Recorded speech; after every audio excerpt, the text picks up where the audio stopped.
ప్రార్థన. మహాగణుడా, మీకే వందనములయ్యా. ఈ పరిశుద్ధ దినమందు నీ సన్నిధిలో కూడిన మేమందరము కూడా ఇంతవరకు నీ నామాన్ని పాడి కొనియాడి స్తుతించి ఆరాధించాము, గొప్ప సాక్ష్యాలు చెప్పి నేను మహిమపరిచాము దేవా. మరి అంతేకాక సబ్బాధబడి పాఠంలోనూ అలాగే నీ మిషన్ పోలకు వార్తలను చక్కటి విషయాలు మేము నేర్చుకుని ఉన్నాము. ఈ సమయాన్ని నీ సన్నిధిలో మరలా మేము మీ మాటలను వినవలెనని ఆశతో ఎదురు చూస్తూ ఉన్నాము. మరి పాపినైనటువంటి నేను నీ పక్షముగా నిలవబడుతూ ఉండగా దేవా, నా సమస్త అతిక్రమములను మన్నించి మీ ఆత్మతో నింపి నన్ను నీ నోటి బోరగా వినియోగించుకునండి. మీ ఆత్మతో నింపి మమ్మల్ని బలముగా ప్రభువా నీ వాక్యమును అర్థం చేసుకోవడానికి సహాయం చేయమని ప్రార్థిస్తా ఉన్నాము. అపవాదిని మీరు దూరపరచండి. నీ సన్నిధి, నీ ప్రసన్నత మాకు ఈ స్థలములో తోడుగా ఉంచుమని, పరిశుద్ధాత్మని మాకు బోధకునిగా ఉంచి మాతో మాట్లాడమని నజరేయుడైన యేసు నామములు అడిగి పొందుకుని ఉన్నాము తండ్రి, ఆమేన్. మంచిది.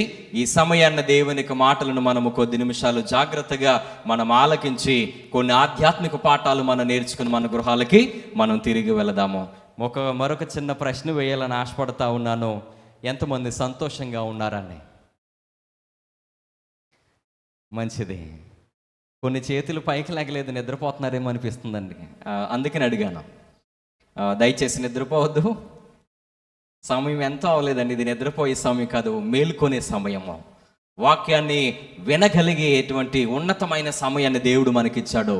కాబట్టి మరి రాత్రి మనం చక్కగా నిద్రపోదాము, పగలు ఈ సమయాన్ని దేవుని మాటలను మనము విందాము. అయితే ఈ సమయంలో మరి నేడు నేను ఎంచుకున్నటువంటి అంశం ఏమిటి అని అంటే, రండి ఆలకించండి. ఏంటండి? రండి ఆలకించండి అనేటువంటి ప్రభువు యొక్క పిలుపును ఈరోజు మనలందరికీ అనుగ్రహిస్తూ ఉన్నాడు. మరి ఆ యొక్క వాక్యం, ఆ యొక్క అంశం యొక్క ఉద్దేశాన్ని, మరి అందులో ఉన్నటువంటి ఉన్నతమైన మాటలను ఈరోజు మనం జాగ్రత్తగా నేర్చుకుని మన గృహాలకి తిరిగి మనము వెళదాము. అయితే ముందుగా ఒక ఉపమానాన్ని నేను మీతో పంచుకోవాలని ఆశపడతా ఉన్నాను. అదేంటంటే, ఇక్కడ మీకు ఒక చిన్న కనబడుతున్న ఆయన విత్తనాలు, ఒక చిన్న మొక్క వస్తున్నట్లుగా. అయితే మరి ఎప్పుడు కూడా కొన్ని విత్తనాలు మంచి నేలలో పడినప్పుడు అవి ఏమవుతాయి? అవి ఎదిగి ఫలిస్తూ ఉంటాయి. మరి ఆ ప్రాంతంలోనే ఫలిస్తాయి అని అంటే, కొన్ని దానికి వ్యతిరేకముగా కూడా కొన్ని మొక్కలను మనం గమనించినట్లయితే మనము ఊహించము, కానీ అటువంటి స్థలాలలో కొన్ని మొక్కలు ఎదిగి ఫలించి అభివృద్ధి చెందుతున్నట్లుగా కూడా మనకి కనబడుతూ ఉంటాయని. ఉదాహరణకి మా ఇంటి దగ్గరే మరి మేము కొన్ని తినేసి పడేస్తూ ఉంటాం. కొన్ని గింజలు పాడేస్తూ ఉంటే అవి ఎక్కడ పడ్డాయంటే రాళ్ళు నేలవి. ఇసుకను జల్లించేసిన తర్వాత రాళ్ళు గుప్పగా పడేసాము, అక్కడ పడ్డాయండి. వెళ్ళి ఉదయాన్నే లేచి చూసేసరికి ఇంత మొలకుంది. ఇదేంటి ఈ విత్తనం అని చెప్పేసాను అనుకుంటే ఇది వాటర్ మిలన్. ఏంటంటే పుచ్చకాయ విత్తనం అని అనుకున్నాము, అది మొక్క అనుకున్నాము. అది ఏమి ఎదుగుతుందిలే అని అనుకున్నాము, విడిచిపెట్టేసాము. దానికి నీళ్ళు వేయలేదు, ఏమీ చేయలేదు, దాన్ని పట్టించుకోలేదు, తీసి పక్కన ఆడేయలేదు, దాన్ని అలాగే విడిచిపెట్టేసాము. కొన్ని దినాల కొలది అది ఎదుగుతూ ఉంది, చక్కగా విస్తరించింది. ఏం జరిగిందని అంటే, చక్కగా 2-3 పువ్వులు వేసింది, తరువాత 2-3 కాయలు కాసిందండి. మీరు చూడొచ్చు మా ఇంటి వెనకాల. అయితే మీరు గమనించారో లేదో, మనం అనుకుంటాము కొన్ని విత్తనాలు కొన్ని అననుకూలమైనటువంటి పరిస్థితుల్లో పడిపోయినప్పుడు అవి ఎదగవని. కానీ కొన్ని సందర్భాలలో నిజముగా దేవునికి అసాధ్యమైనది ఏదీ లేదు. అటువంటి ప్రాంతంలో కూడా ఆ యొక్క విత్తనము చనిపోయి దాని వేరు లోతుకు వెళ్ళి అదేం చేస్తూ ఉంది? ఫలించి అభివృద్ధి చెందేటువంటి ధన్యత దానికి దేవుడు ఇస్తా ఉన్నాడు. ఆ రీతిగానే మరి దేవదేవుడు పరిశుద్ధ గ్రంథములో ఒక వ్యక్తి జీవితము కూడా అననుకూలమైనటువంటి పరిస్థితులు ఎదురైనప్పుడు ఇక అక్కడితో ఆగిపోతాడేమో అని అనుకున్నారు చాలామంది. కానీ అతని యొక్క ప్రార్థనను బట్టి మరలా అతని యొక్క హృదయములో విత్తబడినటువంటి ఆ సత్యము వేరు వేసుకుని ఎంతగానో ఫలించి నిజ దేవుని తెలుసుకుని మారు మనస్సు పొంది నిజమైనటువంటి దేవునికి దగ్గరగా ఆయనకు విధేయుడుగా జీవించినటువంటి సందర్భము ఈరోజు మనము నేర్చుకోబోతున్నామని. ఆయన ఎవరు కాదు, మనస్సే అనేటువంటి ఒక రాజు. ఎవరండి? మనస్సే అనేటువంటి ఒక రాజు. చరిత్రలోనికి మనము వెళ్ళినట్లయితే మనలందరికీ తెలుసు, ఇశ్రాయేలు ప్రజలను ఐగుప్తు దేశం నుంచి బయటికి తీసుకుని వచ్చిన తర్వాత మోషే నడిపించాడు, మార్గము మధ్యలో ఆయన మరణించాడు. యెహోషువ దానిని బాధ్యతను వహించి ముందుకు తీసుకెళ్లాడు. కానాను దేశానికి మరి వారు దేవుని వలన స్వతంత్రించుకున్నారు. స్వాస్థ్యములు వారికి ఇవ్వబడ్డాయి. 12 గోత్రములు వారు, మరి 11 గోత్రాల వారికి స్వాస్థ్యము దేవుడిచ్చాడు. ఒక గోత్రానికి ఇవ్వలేదు, లేవి గోత్రానికి. అయితే మరి ఆ యొక్క గోత్రము వీరందరూ తీసుకొచ్చినటువంటి కానుకలను బట్టి వారు ఎంతగానో జీవనాన్ని కొనసాగించారని. అయితే ఈ 12 మంది గోత్రాలు ఒక రాజ్యముగానే ఉన్నాయి, ఒక ప్రజలుగానే ఉన్నారు ఇశ్రాయేలు ప్రజలు. యెహోషువ మరణించిన తర్వాత న్యాయాధిపతులు లేచారు. మరి ఎంతగానో దెబోరా, ఇంకా చాలా మంది, ఇంకెవరంటే న్యాయాధిపతులు కొంతమందిని దేవుడు ఎంపిక చేసుకుని లేవనెత్తాడు. సంసోను కూడా ఒక న్యాయాధిపతిగా మరి వారిని నడిపించాడు. ఆ తరువాత మరి ప్రజలు ఉల్లంఘించారు. మాకు మరి ఈ యొక్క ఏంటండి, ఈ సమూయేలు ముసలోడైపోయాడు, అతను కుమారులైతే వారి ఇష్టానుసారంగా తిరుగులాడుతున్నాడు. మరి చూస్తా ఉన్నారు, చుట్టూ చూస్తున్న దేశాలకి రాజులున్నారు, మాకు కూడా ఒక రాజు కావాలి. ఎవరు కావాలి? మాకు కూడా ఒక రాజు కావాలని మరి సమూయేలు దగ్గరకు వచ్చి అడుగుతా ఉంటే సమూయేలు అన్నాడు, ఎందుకు? మనం ఆరాధించుచున్న దేవుడే మనకు రాజు అయి ఉంటే మనకెందుకు మానవులలో ఒక రాజు అని చెప్పేసి అన్నప్పుడు, లేదు మాకు నిశ్చయముగా ఒక రాజు కావాలి. దేవుడు ఎంతో బాధపడ్డాడు. సమూయేలు, వారు నిన్ను తృణీకరించలేదు, నా మాట తృణీకరించారు. సరే, వారు రాజు కావాలన్నది కదా నేను ఇస్తాను. అయితే రాజు వచ్చిన తర్వాత ఏం జరుగుతుందో కూడా వారికి తెలియపరచని కొన్ని విషయాలను తెలియపరిచారు. అయినప్పటికీ మేమేమైపోయినా పర్వాలేదు, మాకు ఒక రాజు కావాలి అనగానే దేవుడు సౌలుని ఎంపిక చేసి వారికి రాజుగా నియమించాడు. ఆ తర్వాత మరొక అన్నౌను రాజుని కూడా దేవుడు అక్కడ నడిపించాడు అయ్యాడు. తర్వాత దావీదుని సింహాసనానికి ఎక్కించాడని. ఆ తర్వాత మా దావీదు రాజు రాజ్యాన్ని పరిపాలన చేశాడు. దేవుడు అతనితో అంటా ఉన్నాడు, నేను ఇచ్చిన ఆజ్ఞలను, నేను ఇచ్చిన కట్టడలను నీవు చక్కగా ఆచరించి మీరు నడిచినట్లయితే నీ సంతానమే ఈ యొక్క సింహాసనం మీద కొనసాగుతుంది, లేని ఎడల దింపేస్తానని చెప్పేసి సెలవిచ్చాడు. అయితే దావీదు చక్కగా నడిచాడు. తర్వాత సొలొమోను రాజు అయ్యాడు. కానీ సొలొమోను రాజ్యములో, సొలొమోను యొక్క కాలములో జరిగినటువంటి కొంత విషయాలను బట్టి దేవుడు ఏం చేశాడనంటే ఆ రాజ్యాన్ని 2గా విభజించాడు. ఏమైపోయింది? 2గా 12 గోత్రాలు 2 రాజ్యాలుగా విడిపోయాయి. ఒకటి యూదా రాజ్యము, 2 ఇశ్రాయేలు రాజ్యము. ఏంటంటే మొదటి రాజ్యం ఏంటి? యూదా రాజ్యం. అందులో ఎన్ని గోత్రాలు ఉన్నాయి? 2, యూదా అండ్ బెంజమిన్. తర్వాత 10 రాజ్యాలు కలిసి ఒక రాజ్యము ఇశ్రాయేలు రాజ్యము. మరి ఆ యొక్క 10 గోత్రాల వారు కూడా అందులో ఒక రాజ్యముగా వారు ఉన్నారు. అయితే ఈ యొక్క రాజ్యాలను మరి పరిపాలన చేయటానికి దేవుడు మరి చక్కగా రాజ్యాలను అనుగ్రహించాడు. అయితే యూదా రాజ్యానికి పరిపాలన చేయటానికి 20 మంది రాజులు పరిపాలించారని. ఎంతమంది? 20 మంది రాజులు పరిపాలించారు. ఇశ్రాయేలు రాజ్యాన్ని పరిపాలించింది ఎంతమంది రాజులు అంటే 18 మంది. ఎంతమంది? 18 మంది ఈ రాజ్యాలని పరిపాలించినట్లుగా మనం చూస్తున్నాము. అయితే పరిపాలించినటువంటి రాజులలో కొందరు బాగుగా పరిపాలన చేశారు, కొందరు అయితే యవన కాలంలో దేవునికి నమ్మకంగా ఉన్నారు, కానీ తరువాత వారి వృద్ధాప్యంకి వచ్చేసరికి తప్పిపోయారు. అటువంటి రాజులు ఎన్నో మనము చూస్తూ ఉన్నాము. మరి రెహబాము నుంచి అబీజాం, అలాగే ఆషా, యెహోషాపాతు, యెహోరాము, అలాగనే అహజ్యా, ఇలాగున అందరూ కూడా రాజులు ఉన్నారు. ఇందులో 4 మాత్రమే బాగుగా చక్కగా పరిపాలన చేశారని. ఎవరు? ఆసా ఒకడు, యెహోషాపాతు ఒకడు, అలాగనే ఉజ్జయా ఒకడు, తర్వాత యోతాము అనేటువంటి ఒకడు, అలాగనే హిజ్కియా, జోషయ్య అనేటువంటి వీరు చక్కగా పరిపాలన చేసినట్లుగా మనం చూస్తూ ఉన్నామని.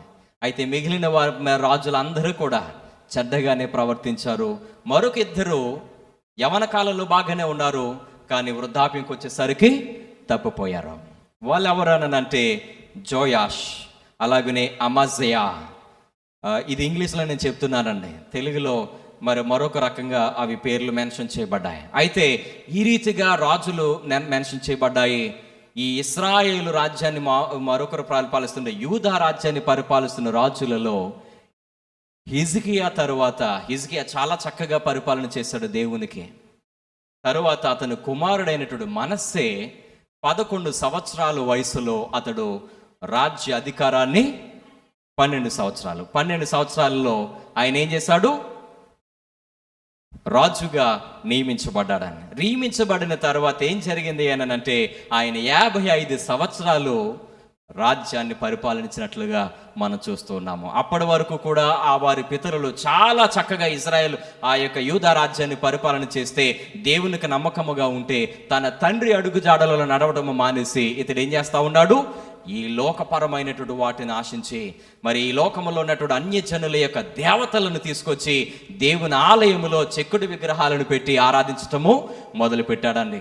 ఇదిగో నిత్యము కూడా నేను నా నామము పెట్టబడినటువంటి ఈ మందిరము అని దేవుడు చెప్పాడు. ఆ మందిరపు ఆవరణలో ఆ మందిరములో మరొక అన్య దేవతల బలిపీఠాలను కట్టించి చెక్కుడు విగ్రహాలను పెట్టి దేవునికి ఎంతో కోపాన్ని రేపించాడని. అయితే ముందుగానే దేవుడు సెలవిస్తా ఉన్నాడు, ఇదిగో మీ మధ్యలోనికి మరి శకున గాండ్రలని వీళ్ళెవ్వరిని కూడా రానివ్వద్దు అని అంటే వారినే తీసుకుని వచ్చి పెట్టాడని. ఇదంతా కూడా మనందరికీ తెలుసు. 2వ సమూయేలు గ్రంథము 33వ అధ్యాయములో ఈ మాటలు మనం చదవగలము. 2వ సమూయేలు కాదు, 2వ దినవృత్తాంతముల గ్రంథము. ఒకసారి మనం తెరిచి మాటలు చదువుదాము. మనస్సే ఏలను ఆరంభించినప్పుడు 12 ఏండ్ల వాడ యెరూషలేములో 55 సంవత్సరములు ఏలెను. తర్వాత ఇంకా క్రిందకు మనం వచ్చినప్పుడు 4వ వచనాన్ని మనం చూద్దామండి. ఇంకొంచెం పైనే చదువుదాంలేండి. 3 ఇతడు తన తండ్రి అయిన హిజ్కియా పడగొట్టిన ఉన్నత స్థలములను తిరిగి కట్టించి బయలుదేవతకు బలిపీఠములను నిలిపి దేవతా స్తంభములను చేయించి ఆకాశ నక్షత్రములన్నిటినీ పూజించి కొలిచెను. సృష్టికర్తను ఇతను మరిచిపోయి సృష్టిని ఇతను పూజించటము ఆయన మొదలు పెట్టాడు. ఇంకా అనేక రీతిలుగా ఆయన చాలా విషయాలు ఆయన చేశాడు. మరియు నా నామము ఎన్నటెన్నటికీ ఉండునని యెరూషలేమునందు ఏ స్థలమును గూర్చి యెహోవా సెలవిచ్చెనో అక్కడనున్న యెహోవా మందిరమందు అతడు బలిపీఠములను కట్టించాడు. యెరూషలేములో కట్టబడిన ఆ మందిరములో ఆ బలిపీఠాలను కట్టించాడు. మరియు యెహోవా మందిరపు 2 ఆవరణములలో అతడు ఆకాశ నక్షత్రముల సమూహమునకు బలిపీఠములను కట్టించి హిన్నోమ్ లోయ యందు అతడు తన కుమారుల అగ్నిగుండములో గుండా దాటించి ముహూర్తములను విచారించుచు మంత్రములను చిల్లంగితనమును వాడుక చేయు కర్ణ పిశాచములతోనూ సోదిగాండ్రతోనూ సాంగత్యము చేయుచు యెహోవా దృష్టికి ఏం చేశాడంటండి? బహుగా చెడు నడత నడుచుచు ఆయనకు కోపము పుట్టించను. ఏం చేయబడింది? ఈ యొక్క మనస్సే దేవునికి వ్యతిరేకముగా నడుచుకుంటూ ఉన్నాడు. ఇది చెయ్యొద్దు అని చెప్పేసి మోషే ద్వారా తెలియపరిచాడు. ఆ విషయాలన్నీ కూడా ప్రక్కన పాడేశాడని. అయితే మరి ఏం జరిగింది అని అంటే అవన్నీ కూడా ప్రక్కన పాడేసి మరి అన్య దేవతలను ఆరాధించటము, వాటికి బలిపీఠములు కట్టటము, ముహూర్తాలు చూడటము, మంత్రములను చిల్లంగితలములను వాడుక చేయు కర్ణ పిశాచములు వీటితో సాంగత్యము చేసి దేవుని దృష్టికి ఏమయ్యాడు?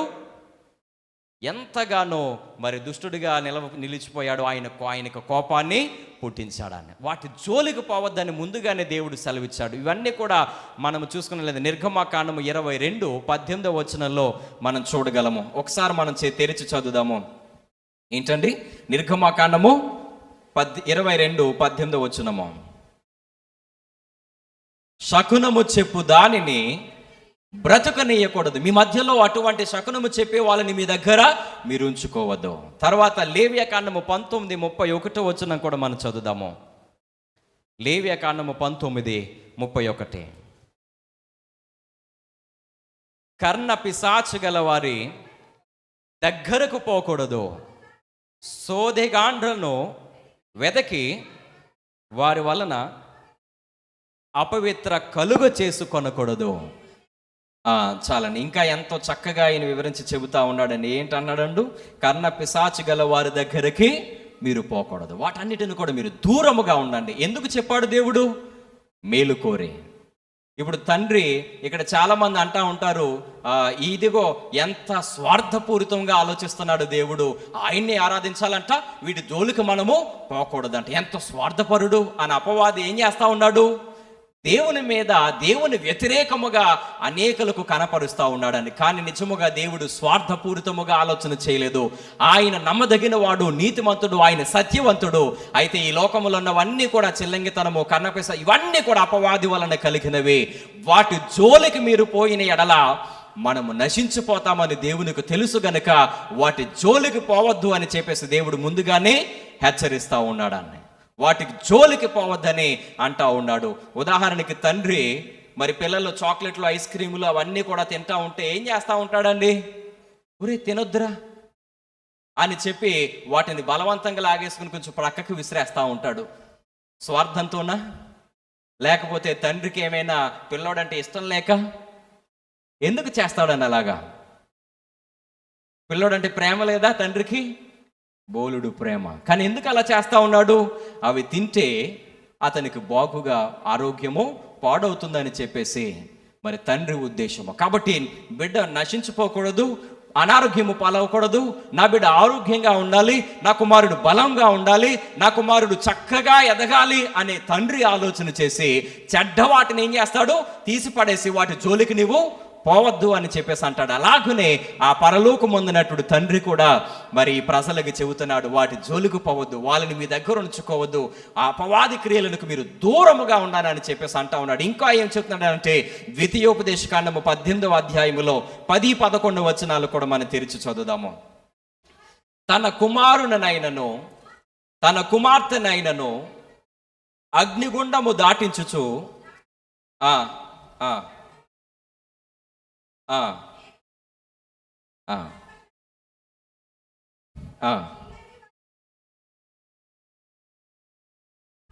ఇంకొకసారి మరలా పైనుంచి చదువుదాము. తన కుమారునైనను తన కుమార్తెనైనను అగ్నిగుండము దాటించుచు వాణ్ణినైనను, ఎవరైనా సరే అగ్నిగుండాన్ని దాటించే వాణ్ణినైనను, ఇంకా చాలా విషయాలు అక్కడ చెబుతా ఉన్నాడు. శకునము చెప్పు సోదిగానినైనను, మేఘ శకునములను కానీ సర్ప శకునములను కానీ చెప్పు వానిని, చిల్లంగివానినైనను, మాంత్రికుల నైనను, ఇంద్రజాలికులను, మెజిషియన్స్ అయినను, కర్ణపిశాచము నడుగువానినైనను, దయ్యముల యొద్ద విచారణ చేయువానినైనను మీ మధ్య ఉండనియొద్దు అని చెప్పేసి ఖండాఖండిగా చెబుతా ఉంటే ఇక్కడ ఈ మనస్సే మాత్రం ఏం చేస్తున్నాడు చూద్దాము. 33:5-6 వచనాలు. మరియు యెహోవా మందిరపు 2 ఆవరణములలో అతడు ఆకాశ నక్షత్ర సమూహమునకు బలిపీఠములను కట్టించెను. బెన్ హినోం లోయలయందు అతడు తన కుమారులను ఏం చేస్తా ఉన్నాడు?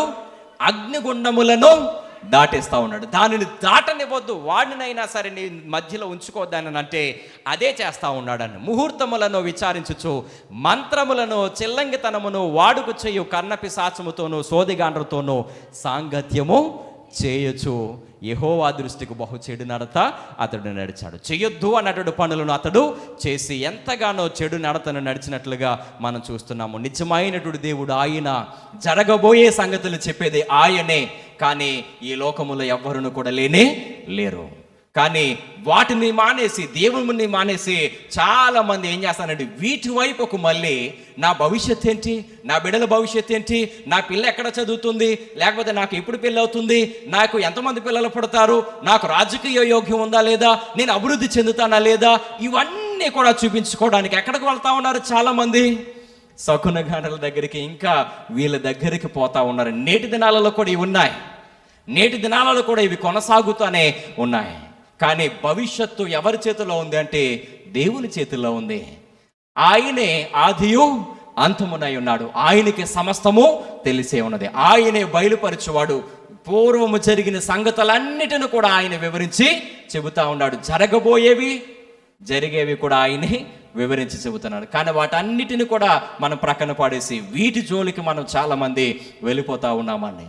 నాకు ఇవి ఒక చిన్న ఎక్స్పీరియన్స్ అనేది జరిగిందండి. అది ఏంటి అని అంటే, నేను 8వ 9వ తరగతి 8వ 9వ సంవత్సరంలో అనుకుంటాను, మా చిన్నాన్నగారి యొక్క సైకిల్ని ఒకడు దొంగిలించాడు. సైకిల్ను దొంగిలిస్తే అది చెరువుకి ఆనుకొని ఉంటుందన్నమాట. మా యొక్క చిన్నాన్నగారి ఇల్లు వెనకాల చెరువు. ఇంకా అయితే ఎవరో వచ్చారు, మా చిన్నమ్మగారి పిల్లలు ఊరిలో లేరు. చిన్నాన్నగారు ఒక గదిలో పడుకుంటే ఓ ప్రక్కన సైకిల్ దొబ్బేశారని. అయితే మన చిన్నాన్నగారు అంతా వెనకాల చెరువులో పాడేసాడేమో అని చెప్పేసుకుని అంతా తిరిగాడు. ఆ తర్వాత పలానా ప్రాంతంలో ఇంకొంచెం దగ్గరలో ఒక 10-15 కిలోమీటర్లో ఒక ఆయన ఈ చేతిలో పసరేసి స్క్రీన్ చూపించేస్తాడు. ఎవడు తీసుకెళ్ళాడు అని చెప్పేసి పిల్లల్ని తీసుకురావాలంటాను, 10 సంవత్సరాల లోపు పిల్లల్ని. అయితే ఆయన ఎవరిని కనుగొనాలో అని చెప్పేసి ఆ సైకిల్ ఎవడు దొంగతనం చేశాడో వాడిని కనుగొనడానికి అక్కడికి నన్ను మా అన్నయ్య గారిని తీసుకెళ్ళాడు. చిన్నప్పుడు అనమాట. అప్పటికి ఇంకా మేము ప్రభు అంటే తెలియదు. అయితే నేను అనుకున్నాను, నేను చాలా సంతోషించేస్తున్నాను. ఎందుకనంటే వాళ్ళంట నా చేతిలో పసరపు వేసేసి స్క్రీన్స్లో చూపించేస్తారు నాకు. నేను భలే భలే భలే నేను వెళ్తాను అని చెప్పేసి ఎంతో సంతోషంగా వెళ్ళిపోయాను. వెళ్ళిపోయిన తర్వాత ఆ ఇంటికి తీసుకెళ్లారు, కూర్చోబెట్టారు.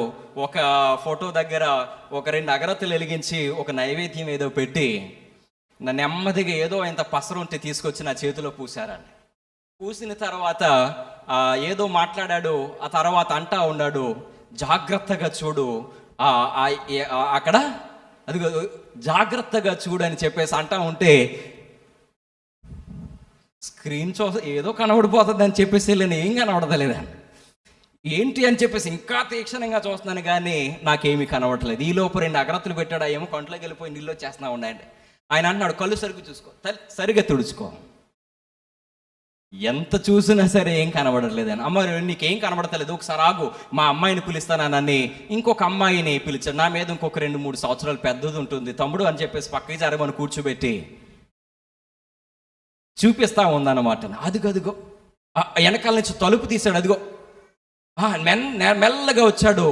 ఆ సైకిల్ తాళం చాలాసేపు రాలేదు. అదిగో తర్వాత వెనక నుంచి అటుపక్కగా వెళ్ళిపోయాడు అని చెప్పేసి అంతా చెబుతా ఉందన్నమాట. మా చిన్నాన్నగారేమో నా ఇంకా కోపంగా చూస్తున్నా ఉన్నారని. ఎందుకనంటే కనబడట్లేదు, ఎందుకు తీసుకొచ్చాడ్రా నేను ఇక్కడికి.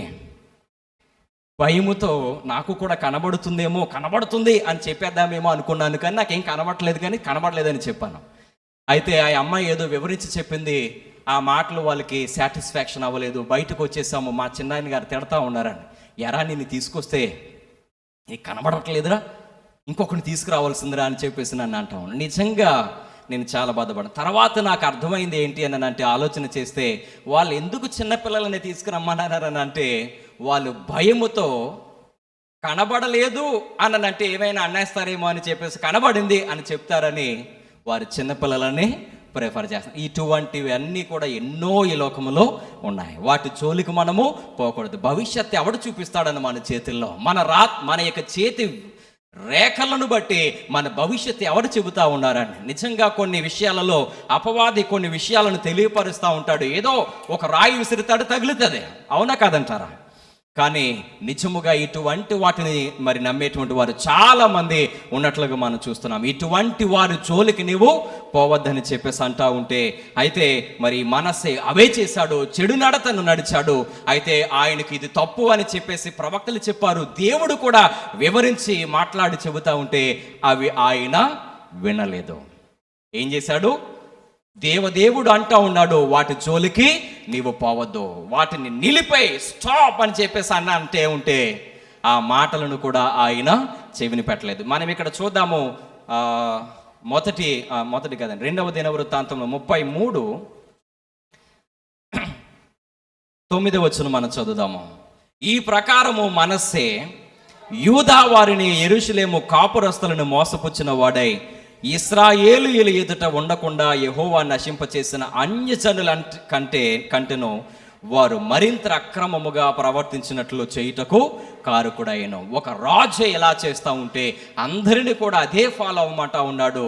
అయితే అన్యజనుల కంటే వీళ్ళు ఇంకా పేటరేగిపోయారు.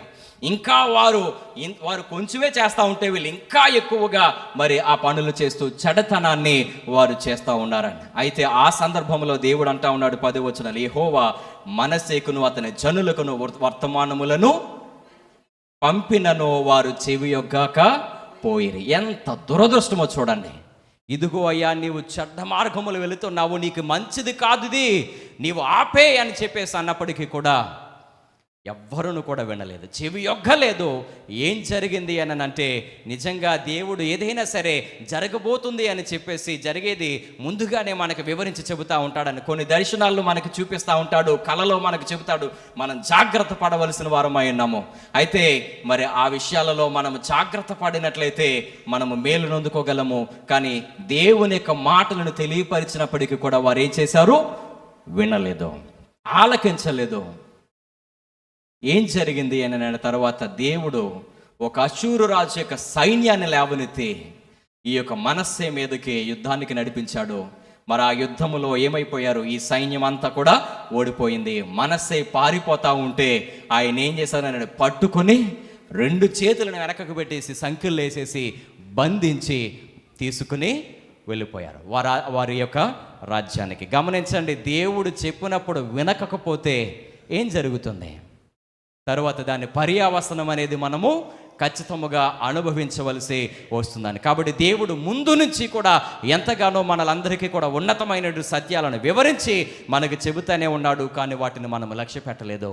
అయితే శ్రమ కలిగింది, అయితే తీసుకుని వెళ్ళిపోయారు, ఆయన హింసించారు, కొట్టారు, ఆ చెరసాలలో పడేశారు, సంఖ్యలు వేశారు. మరి ఆ యొక్క శ్రమలో ఏం జరిగిందో ఒకసారి మనం ఇంకొంచెం క్రింద మనం చదువుదాము. అప్పుడు కాబట్టి 11వ వచనంలో ఏమైందంటే, కాబట్టి యెహోవా అష్షూరు రాజు యొక్క సైన్యాధిపతులను వారి మీదకి రప్పించను, మనస్సే తప్పించుకుని పోకుండా వారు అతన్ని పట్టుకొని గొలుసులతో బంధించి అతనిని బబులోనుకు తీసుకుని పోయిరి. అతడు శ్రమలో ఉన్నప్పుడు తన దేవుడైన యెహోవాను బతిమాలుకొని తన పితరుల దేవుని సన్నిధిని తను తాను తగ్గించుకుని, బహుగా తగ్గించుకుని, అప్పటి వరకు విర్రవీగాడని, అప్పటి వరకు కూడా నేనే అని చెప్పేసి ఎంతగానో అతడు విర్రవీగినట్లుగా మనం చూస్తున్నాము. దేవుని మాటను పక్కన పాడేశాడు. ప్రవక్తలు వచ్చి చెబుతా ఉంటే వారిని కూడా రక్తం ఓడించాడని, వారందరిని కూడా చాలా మందిని నశింపచేశాడు. అయితే ఈ రీతిగా మరి ఆయన మాటను పూర్తిగా తృణీకరించిన తర్వాత మరి దేవుడు అతనిని ఒక రాజు చేతికి అప్పగించిన తర్వాత అప్పుడు తెలిసొచ్చాడండి ఎవరు జీవము కలిగిన దేవుడెవరో అతనికి తెలిసొచ్చాడు. ఆ శ్రమలో మనం కూడా బ్రతికున్నప్పుడు, సంతోషంగా ఉన్నప్పుడు దేవుడు మనకు గుర్తుకురాడు. ప్రార్థించాలని ఉండదు, వాక్యం చదవాలని ఉండదు, దేవుని సన్నిధికి రావాలని ఉండదు, దేవునికి మరి దగ్గరగా ఆయనతో చక్కని సంబంధాన్ని కలిగి ఉండాలని ఉండదు. కానీ శ్రమ వచ్చినప్పుడు మాత్రము దేవుడు వెంటనే మనకి గుర్తొస్తూ ఉంటాడు. శ్రమ వచ్చినప్పుడు కాదు, కానీ మనం ఆయన శ్రమలోనికి వెళ్ళక మునిపే ఆయన మాటను గైకొని నడిచినట్లయితే ఆ శ్రమలోనికి వెళ్ళకుండానే దేవుడు నిన్ను ముందుగానే ఏం చేస్తాడు? నిలువరంగా నిలవబెట్టి ఆయన నడిపిస్తాడు. కానీ చాలా మారులు శ్రమ వచ్చినప్పుడే మనము ఆ యొక్క జీవము కలిగిన దేవుని తెలుసుకోవడానికి ప్రయత్నం చేస్తూ ఉన్నామండి. అయితే ఆ రీతిగానే మరి తాను తగ్గించుకున్నాడు, దేవుని అడిగాడు, మరలా నెమరు వేసుకుంటూ ఉన్నాడు దేవుని యొక్క మాటలను.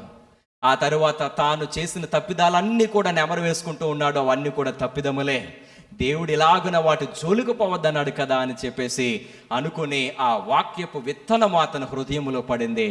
ఆ తరువాత ఆ యొక్క హృదయములో ఆ విత్తనము వేరు వేసి ఆ తరువాత మంచి ప్రవర్తనను కలిగి ఉండడానికి అది ఆస్కారము అయ్యింది.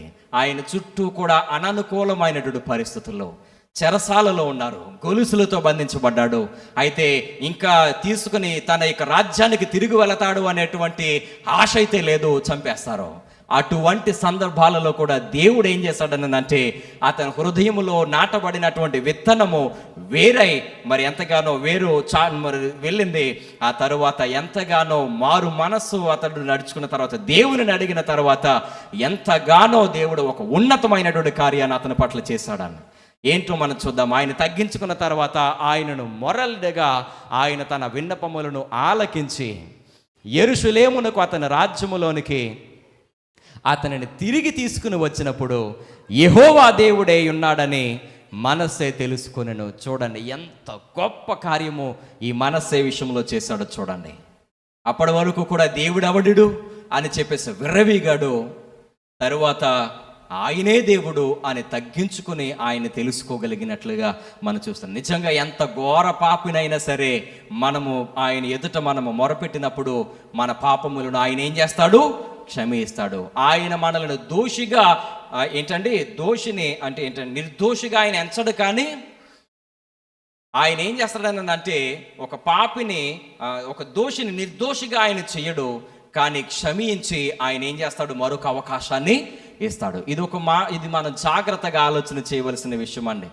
మనం చాలా మారులు అంటూ ఉంటాము ఏంటి అని అంటే, మన పాపాలన్నీ కూడా తీసేసి ఇది మంచోడే అని చెప్పేసి ఆయన చెప్పడు.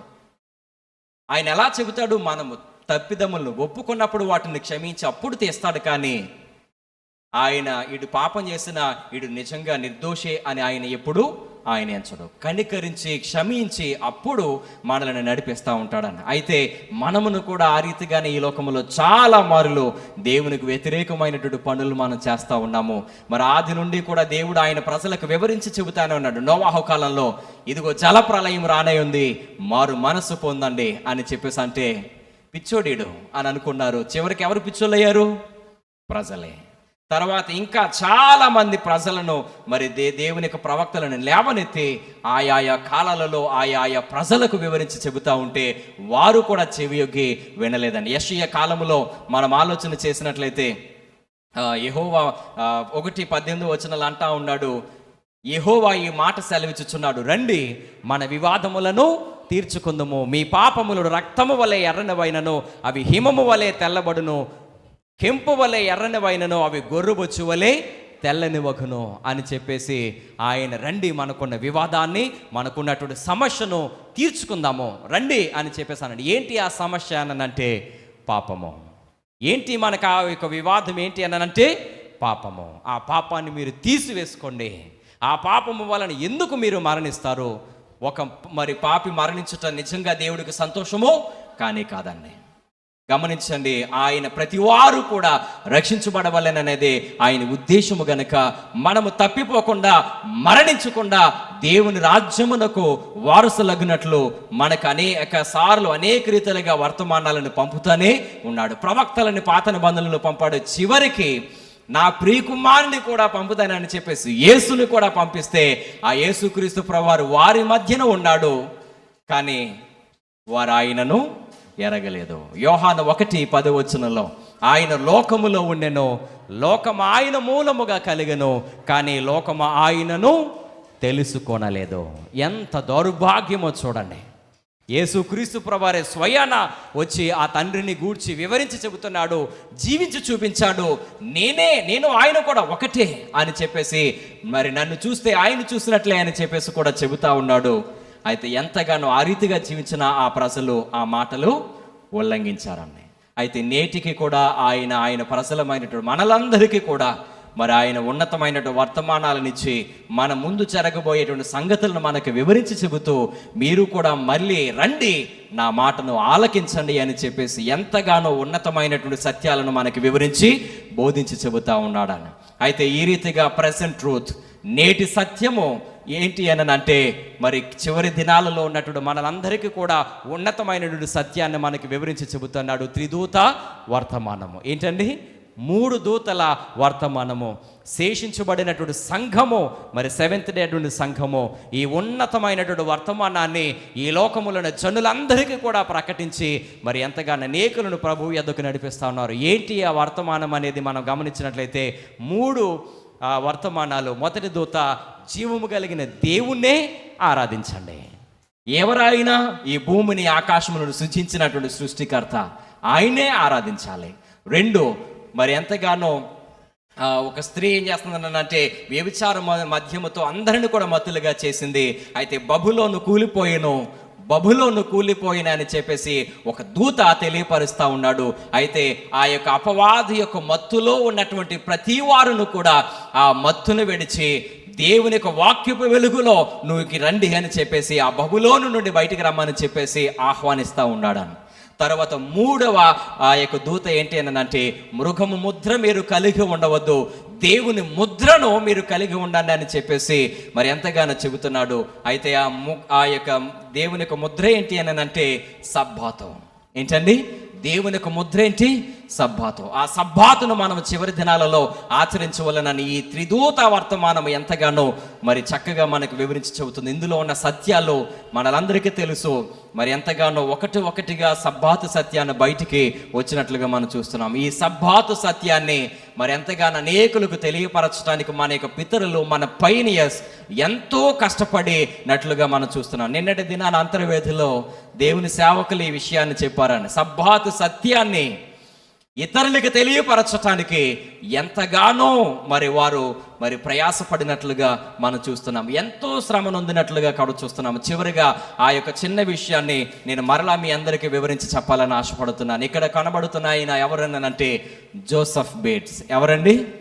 Joseph Bates. 1792లో ఆయన జన్మించాడు. 1872లో ఆయన మరణించాడు. అయితే ఆయన అమెరికాలో ఒక చిన్న పట్టణంలో ఆయన జన్మించాడు.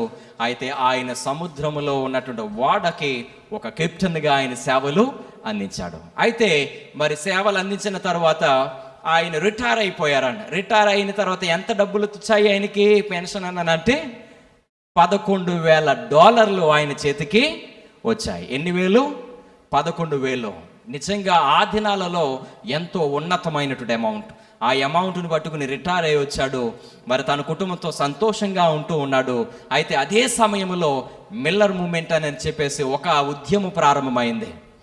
ఆ యొక్క విలియం మిల్లర్ అనేటువంటి ఒక ఆయన ఇదిగో దానియేలు గ్రంథాన్ని అంతటిని కూడా మరి చదివి లెక్కలు గట్టి యేసుక్రీస్తు ప్రభు వారు అక్టోబర్ 22, 1844 వచ్చేస్తా ఉన్నాడని చెప్పేసి అందరికీ కూడా బోధించాడు. అందరూ కూడా విన్నారు. అందరూ కూడా ఆశలు నమ్మేసుకున్నారు.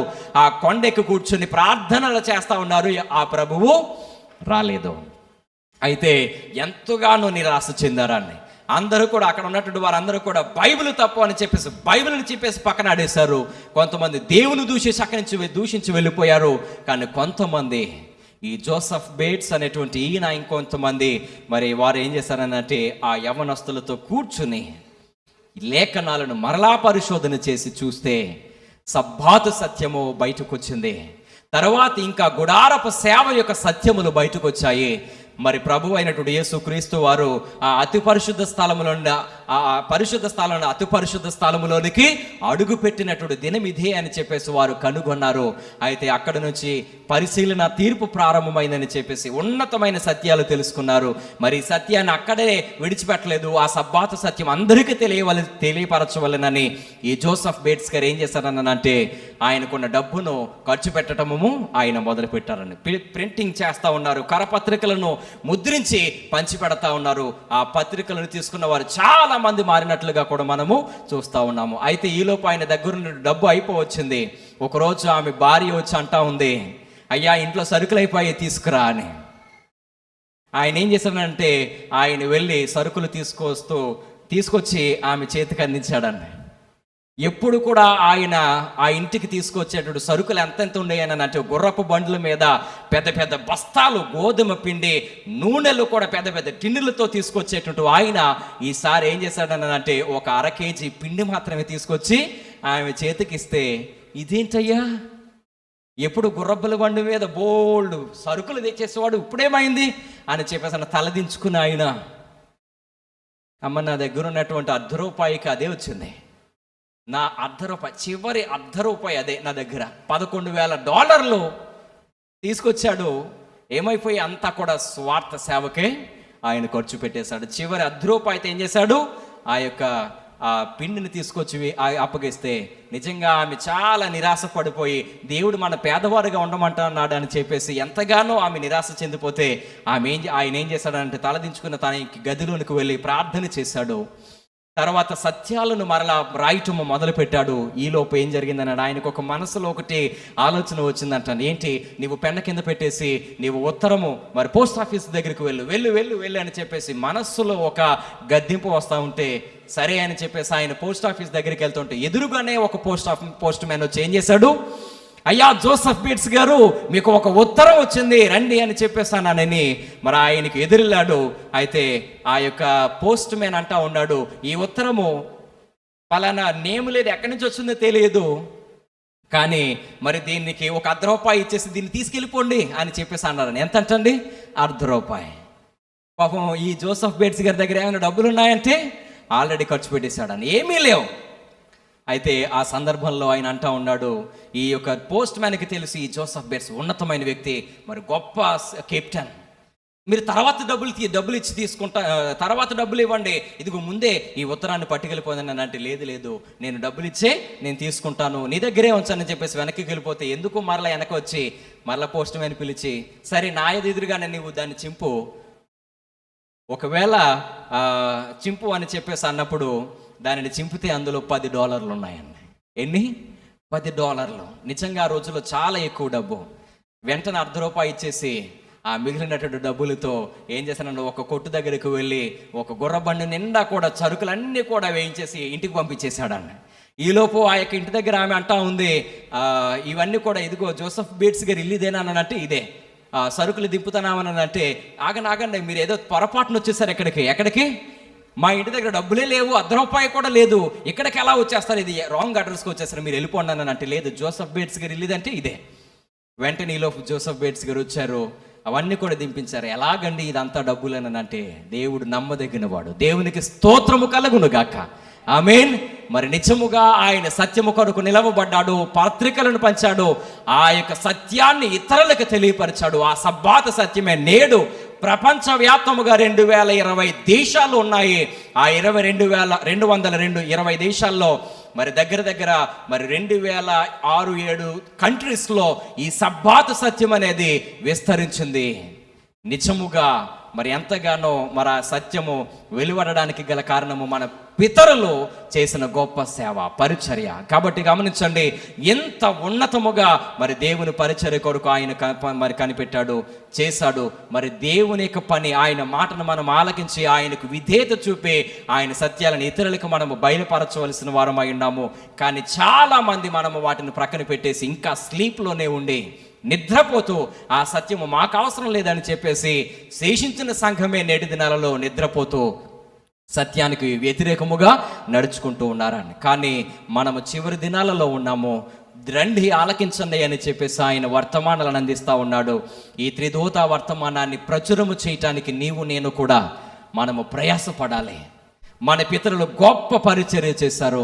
మరి దేవుని కొరకు నీ యొక్క నా యొక్క పరిచర్య ఏమిటి అనేది ఆలోచన చేసుకుని మనమందరము కూడా దేవుని కొరకు నేనేదైనా చేయాలి, ఆయన స్వార్థను ప్రకటించాలి, ఆయన ప్రేమను ఇతరులకు ఒకరికైనా నేను కనపరచాలి, ప్రభు యొద్దకు నడిపించాలి అని చెప్పేసి ఒక తీర్మానము మనము తీసుకుని దేవుని యొద్దకు మనము నడిపించబడదాము. మరి ఆయన మాట మనము ఆలకించి మనం నడిపించబడదాము. మరి ఆ యొక్క మనస్సు ఎంత పాపి అయినప్పటికీ కూడా దేవదేవుడు అతన్ని మారు మనసులోనికి నడిపించాడు. మరి ఆయనకు ఒక గొప్ప అవకాశాన్ని ఇచ్చాడు. నేడు మనమా కూడా అటువంటి స్థితిలో ఉన్నట్లయితే మరొక అవకాశాన్ని దేవుడు మనకిస్తా ఉన్నాడు. ఆ పాపాన్ని విడిచిపెట్టి ఆయన కొరకు బ్రతకమని, ఆయన యొక్క పరిచర్యను, ఆయన యొక్క పనిని ఈ లోకములో ఉన్నటువంటి జనుల యొద్దకు తీసుకుని వెళ్ళమని, నిన్ను నన్ను కూడా రండి అని పిలిచి ఆలకించండి అని చెప్పేసి ఆయన వర్తమానాలను తెలియపరిచి ఆ వర్తమానాల ద్వారా ఈ లోకానికి వెలిగించమని మరి మనలను కోరుతా ఉన్నాడు. కాబట్టి మరి ఆయన మాట నీవు వినడానికి సిద్ధంగా ఉన్నావా? ఆయన ఇస్తున్నటువంటి ఆహ్వానాన్ని మనిషి ఆయన యొద్దకు రావడానికి నీవు సిద్ధంగా ఉన్నట్లయితే మరి ఇదిగో నా జీవితం అని మన జీవితాలను ఆయన చేతులకు సమర్పించి, అయ్యా ఇదిగో నేను ఇంతవరకు కూడా నేను చెడ్డ కార్యాలను నిన్ను చేశాను, ఇదిగో నేను ఇంతవరకు నా ఇష్టానుసారముగా తిరిగాను, ఇక మీదట నేను ఆ రీతిగా కాకుండా ఏ పరిస్థితుల్లోనైనా సరే నిన్ను ఎరిగి నీ కొరకు నేను జీవించే ధన్యత, నీ కొరకు ఫలించే ధన్యత నాకు నా కుటుంబానికి దయచేయమని మనమందరమును కూడా దేవునికి అడుగుదాము. ఆయన సువార్త సత్యాన్ని ఈ లోకములో ఉన్నటువంటి ప్రతి ప్రజకు మనం తెలియపరచడానికి మనమందరమును కూడా ప్రయాసపడదాము. ఇదిగో నేను త్వరగా వచ్చుచున్నాను అని ప్రభువు సెలవిస్తూ ఉన్నాడు. ఆయన ఈ లోకానికి రావాలి అనంటే ఆయన పనిని మనము ముగించాలి.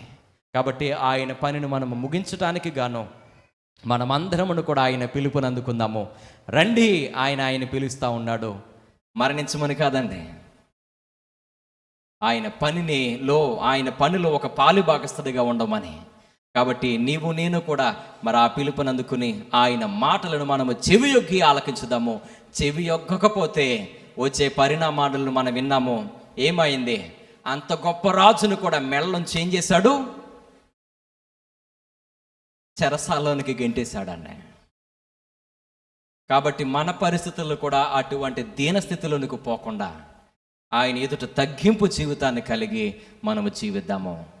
నీవు అతిశయించవలసింది నీ డబ్బును బట్టి కాదు, నీ ఐశ్వర్యమును బట్టి కాదు, నీ ఘనతను బట్టి కాదు, నీ పేరు ప్రఖ్యాతలను బట్టి కాదు.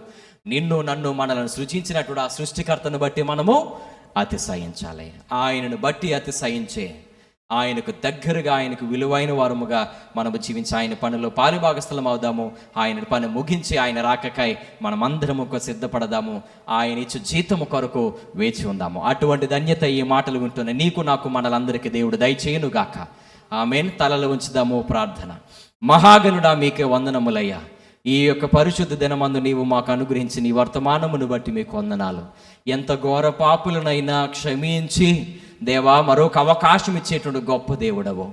మరి మేమును కూడా అనేక పర్యాయములు మరి వర్తమానములు నీవు మాకు తెలియపరచుచున్నప్పటికీ ఆ వర్తమానమును మేము నిర్లక్ష్యము పెట్టి మేము శ్రమలోనికి పోతూ ఉన్నాము. అటువంటి విధంగా మేము పోకుండా ఉండినట్లు మనస్సే ఒక జీవితాన్ని మాకు చూపించి మరి ముందుగానే సిద్ధపడమని మాకు నేర్పావు. మీకు వందనాలు. మరి మేమును కూడా ఆ శ్రమలోనికి వెళ్లకుండా ఉండినట్లు మేము జాగ్రత్త కలిగి నీ మాటను ఆలకించి దేవా నీ పిలుపును అంగీకరించి నీ యొద్దకు వచ్చుటకు, ఆలకించుటకు, మరి అలాగని విధేయత చూపుటకు మీరే సహాయము చేస్తారని, నేటి దిన దీవెనలతో మమ్మల్ని నింపమని, నీ పనిని తుదముట్టించేటువంటి మరి ప్రయాసపడేటువంటి మనస్సును మాకు అనుగ్రహించమని యేసు నామములు అడిగి పొందుకుని నాము తండ్రి.